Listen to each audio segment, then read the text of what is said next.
Psaume 33. Juste, réjouissez-vous en l'Éternel. La louange sied aux hommes droits. Célébrez l'Éternel avec la harpe. Célébrez-le sur le luth à 10 cordes. Chantez-lui un cantique nouveau. Faites retentir vos instruments et vos voix, car la parole de l'Éternel est droite, et toutes ses œuvres s'accomplissent avec fidélité. Il aime la justice et la droiture. La bonté de l'Éternel remplit la terre.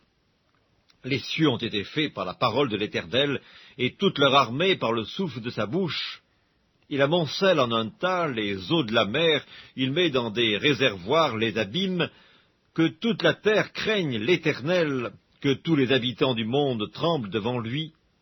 Car il dit, et la chose arrive, il ordonne, et elle existe. L'Éternel renverse les desseins des nations, il anéantit les projets des peuples. Les desseins de l'Éternel subsistent à toujours, et les projets de son cœur de génération en génération. Heureuse la nation dont l'Éternel est le Dieu, heureux le peuple qu'il choisit pour son héritage. L'Éternel regarde du haut des cieux, il voit tous les fils de l'homme. Du lieu de sa demeure, il observe tous les habitants de la terre, lui qui forme leur cœur à tous, qui est attentif à toutes leurs actions. Ce n'est pas une grande armée qui sauve le roi, ce n'est pas une grande force qui délivre le héros. Le cheval est impuissant pour assurer le salut, et toute sa vigueur ne donne pas la délivrance.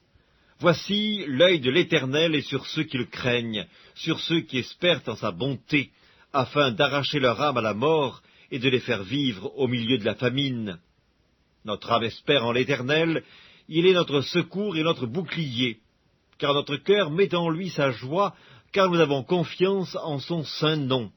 Éternel, que ta grâce soit sur nous, comme nous espérons en toi.